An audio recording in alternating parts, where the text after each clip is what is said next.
अस्सलाम वालेकुम, good morning friends. मैं शाहीन हसन आपकी दोस्त आज आपके लिए लेकर आई हूँ बहुत ही इंपॉर्टेंट वीडियो है दोस्तों। वीडियो को बिल्कुल भी मिस मत कीजिएगा वरना आपको बात समझ में नहीं आएगी।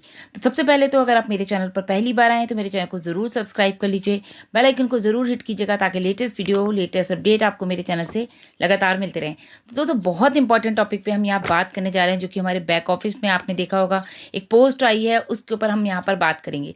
वहाँ स्पेशली लिखा है अटेंशन। तो अटेंशन क्यों लिखा है? क्योंकि बात बहुत इंपॉर्टेंट है, लिखा भी है मस्ट रीड, मतलब आपको उसको बहुत ध्यान से पढ़ना है और ज़रूर पढ़ना है, एक बार नहीं कई कई बार पढ़ना है, तब आपको वो बात समझ में आएगी। वो बात क्या है कि कल आपने सुना भी होगा कि मिस्टर ऐश ने और जो है मोहम्मद कमाल सर ने एक टॉपिक पे बात की थी चार्ज बैक को लेके। जी हाँ दोस्तों, चार्ज बैक को लेके जो बात की गई थी उसका जिक्र जो है हमारी समरी में तो नहीं था, लेकिन हमारे वेबिनार में काफ़ी डिटेल में जो है मोहम्मद कमाल सर ने और मिस्टर ऐश ने उसके बारे में बात की। दोस्तों बेसिकली ये जो चार्ज बैक है ये क्या होता है? चार्ज बैक एक तरह से ना एक आपके ऊपर एक पेनल्टी होती है या एक चार्ज होता है, जो कि क्या होता है कि जब आपके क्रेडिट या डेबिट कार्ड से आपने कोई पेमेंट किया है और वो उस पेमेंट के अंदर पैसा आपके कार्ड में वापस आना है, यानी कि अगर आपका कोई ट्रांजैक्शन हुआ और वो सही नहीं हुआ तो वो डिस्प्यूट हो जाता है ना एक तरह से, तो वो पेमेंट आपके अकाउंट उस कार्ड में वापस आना, तो वो चार्ज बैक होता है कि आपको कार्ड में पैसा वापस चाहिए। तो ये मर्चेंट और कार्ड होल्डर इशूइंग यानी कि बैंक के बीच की बात होती है। बैंक सो फ्रेंड्स यहाँ पर बताने का मतलब ये है जितने भी हमारे फाउंडर थे उनके डेबिट या क्रेडिट कार्ड से गलती से 1 या 2 बार या 3 बार कोई भी चार्ज लगाया गया है उनके कार्ड के ऊपर, यानी कि बैंक की तरफ से कोई चार्ज लगाया गया, तो वो बेहद जो है वो मुश्किल बात है मर्चेंट के लिए, क्योंकि वो बहुत ही सेंसिटिव इशू हो जाता है कि मर्चेंट, आपको पता है मर्चेंट कौन है यहाँ पर? Payment processor. जो भी हम पेमेंट करते हैं तो वो पेमेंट प्रोसेसर के पास नहीं अगर जाता है तो ऑब्वियसली जैसे अभी हमने बताया था वहाँ पर कुछ चार्जेस लग जाते हैं, यानी कि पेनल्टी लग जाती है।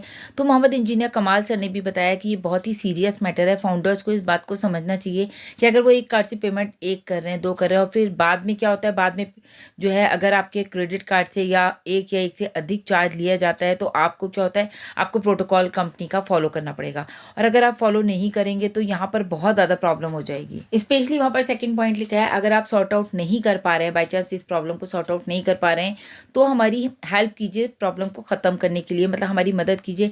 100% क्लेम होने पर ही जो है प्रॉब्लम को रिजॉल्व किया जाएगा, मतलब कि अगर आपकी प्रॉब्लम बिल्कुल जेन्युइन है तो ही आपकी तरफ से जो है यहाँ पर काम किया जाएगा। अच्छा दोस्तों, होता क्या है कि कुछ फाउंडर्स जो है ओ कनेक्ट तो एक बार को बाय कर लेते हैं, जैसे हमने ओ कनेक्ट अपना बाय किया, उसका कमीशन हमने ले लिया, कुछ दिन कुछ हफ्ते कुछ महीने हमने उसको यूज़ तो किया, उसके बाद फिर क्या होता है, फिर वो अपने क्रेडिट कार्ड के जो है ना बैंक, जो भी आपका क्रेडिट कार्ड बैंक है, तो उसको कॉल करते हैं और कहते हैं कि चार्जेस जो है चार्जेस पर बात करते हैं कि हमारे ऊपर ये चार्जेस कैसे लगा है, इसका सबूत दीजिए, इसकी मतलब ये इंटरनेशनल ट्रांजैक्शन है तो आपको पता है चार्जेस तो लगेंगे ही।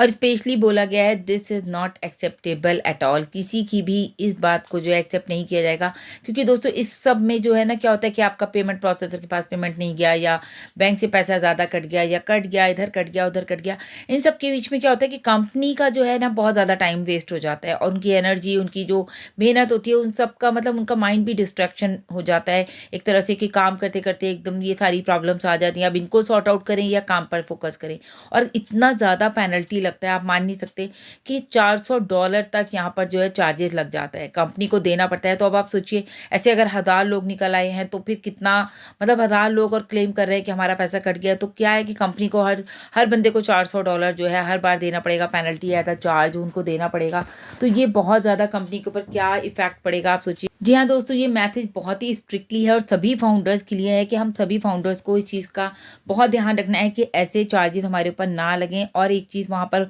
बहुत इंपॉर्टेंट लिखी है बैक ऑफिस में, कोई भी फाउंडर अगर दावा करता है या ऊपर बताए गए रूल्स फॉलो नहीं करता है, जैसे कि भी आपको शुरू में मैंने रूल्स बताए, आपको रूल्स फॉलो नहीं करता है तो कंपनी की ये बहुत बड़ी परेशानी की वजह बन जाता है, और इसीलिए कंपनी जो है इसको आप मतलब ये समझ लिए इस फाउंडर को वहाँ से रिमूव कर देगा, उसकी आईडी को टर्मिनेट कर देगा हमेशा हमेशा के लिए। फिर आप कभी भी ऑन पैसिव में नहीं रहने वाले दोस्तों, अगर हम इस तरह की कोई भी एक्टिविटी करते हैं जिससे कि हमारी कंपनी को परेशानी हो। और वहाँ पर स्पेशली ये भी लिखा है कि इस मैसेज को आप लोग कई कई बार पढ़िए, क्योंकि अब हम इसके लिए चुप रहने वाले नहीं है, क्योंकि कंपनी को इतना ज़्यादा जो है चार्जबैक देना पड़ता है $400 तक।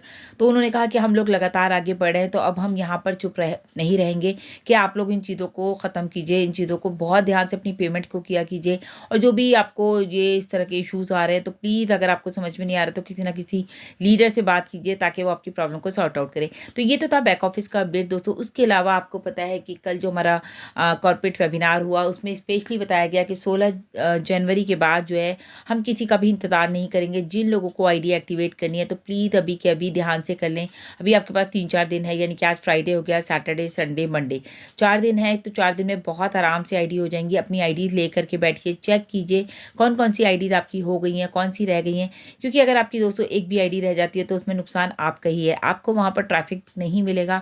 तो प्लीज़ इस बात पर भी ध्यान दीजिए कि एज सुन एज पॉसिबल अपनी आईडीज़ को एक्टिवेट कीजिए। अच्छे बैंक के कार्ड से कीजिए, ऐसे नहीं हो फिर वहाँ पर भी आपके इश्यूज़ आएँ कि ये इंटरनेशनल ट्रांजैक्शन नहीं है, अब मुझे बैंक जाना पड़ेगा, कल सैटरडे संडे है, बैंक छुट्टी ना हो। तो बहुत सारी चीज़ें हैं, तो बैठ करके उनको सॉर्ट आउट कीजिए। और अगर आपके पास इंटरनेशनल कार्ड नहीं है तो आप अपने किसी फ्रेंड से, किसी रिश्तेदार से ले करके आप कर लीजिए, आप उनको कैश दे दीजिए। तो इस तरह से भी आप अपनी आईडी को एक्टिवेट कर सकते हैं। मतलब वही वाली बात है ना दोस्तों, जिनको करना था उन्होंने शुरू में ही कर लिया और जो रह गए वो रह ही गए। ऐसा ना हो वो बिल्कुल ही रह जाएँ और उनको ट्रैफिक ही ना मिले फर्स्ट साइकिल में। तो एक्साइटमेंट बनाए रखिए दोस्तों। लगातार अपडेट्स के लिए मेरे चैनल पर बने रहिए। Thank you so much. Bye bye, take care.